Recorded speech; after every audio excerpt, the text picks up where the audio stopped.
Welcome back to Sportsbook Review. We are headed into the new season of betting with college football and NFL. So right now I've brought in one of the best handicappers out there, Troy West from allplayswin.com, to give us his insight on how you should be managing your bankroll during the season. Welcome back, Troy. Obviously, every financial situation is going to be different, but let's break this thing down from step one, how to establish a bankroll. What would you suggest for our more average bettors out there? Yeah, first off, I appreciate you guys having me on for this. I think this is one of the most important videos that any viewer is going to see. A lot of people just want to bet the games and go crazy with the games, but there really is a method behind the madness. There's a reason that the lights are on in Vegas, and there's a reason that there's thousands and thousands of sports books out there, right? It's because the average bettor is probably not winning and probably not cashing out their money. So I think this video is going to serve a lot of relevancy, and hopefully people take it seriously. So to answer your question, number one, how do we establish a bankroll? When I'm talking to my customers personally, I feel like it's extremely important to figure out what are the needs of the bettor. Number one, are you an aggressive player? Are you a conservative player? And nothing more pains me when people are come to me and they say that they're betting their kids' lunch money or they're betting their child's college tuition money. It drives me crazy. You need to establish yourself a bankroll that's appropriate for yourself. I never ask how much someone's bringing in per year, but what's comfortable for you? Are you comfortable betting 500 a game? Are you comfortable betting 1,000 a game? Are you comfortable betting $5 a game? That needs to be up to the bettor, but once we establish what you're comfortable with and what you can afford, then we can start to build up what we talk about as our unit system at allplayswin.com. All right, now a lot of people will talk about percentages versus units, and they'll say, you know, you should always stick to 1% or 3%. There's so many of those out there. What's your method that you use, Troy?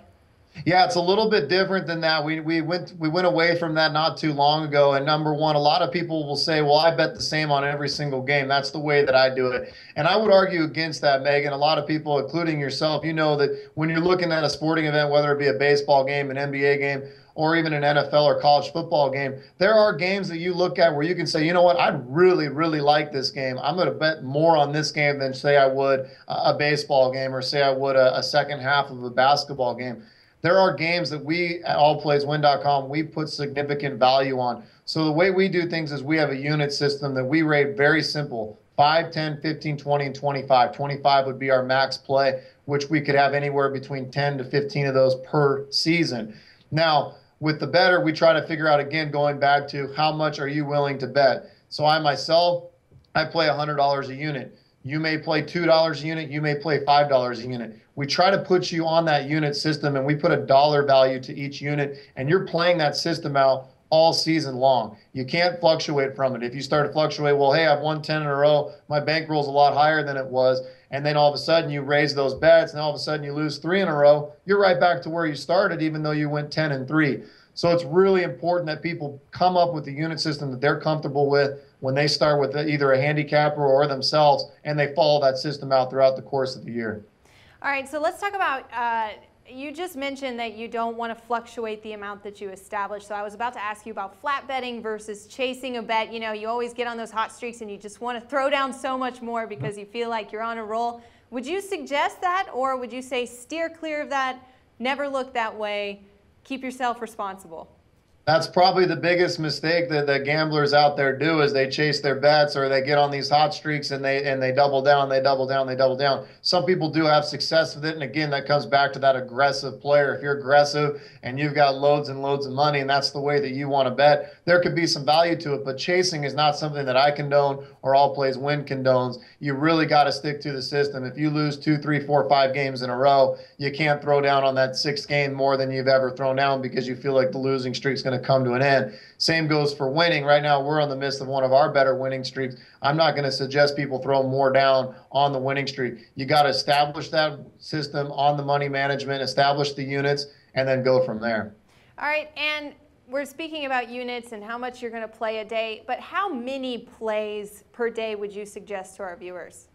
You know, we really fluctuate at allplayswin.com. For example, on an NFL Sunday, you're going to have a lot less games to choose from than, say, a college Saturday. You look at a college Saturday, you could have upwards of 50, 60 games to choose from. And when we're going up and down the card, we're really trying to find mistakes that Vegas made. When I bet a game, I want to know that I have the top 3 to 5 games on the card. That may not be the Monday night football game or the Sunday night football game or even the Saturday night primetime game. We want to find what we truly feel going into the card are the 3 best games. It can't be your favorite team or your favorite matchup of the week. If you're going to do that, fine, do it, but put a very, very small unit on it and make it more of a hobby bet versus a bet that you're taking serious. But for us, we find a lot of success anywhere between 1 to 5. You'll never see us go over 5, and typically we're right around that 3-play range. We find a lot of success with that.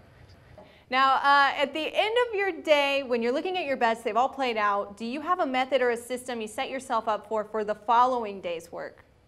Yeah, no, absolutely. I think a lot of times, if you have a very successful day, say a 3-0 or a 4-1 type of day, at the end of the day, when we evaluate, we go into the next day, we get those initial games where we'll look at the card, we'll circle 3, 4, 5 games we really like.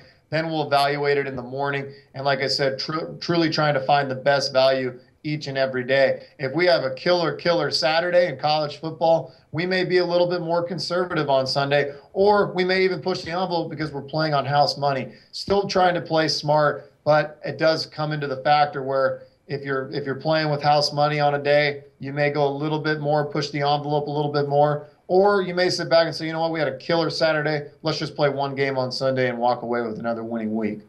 All right, Troy West from allplayswin.com. Thanks so much again for joining us for the insight. Thanks a lot, guys. I appreciate it.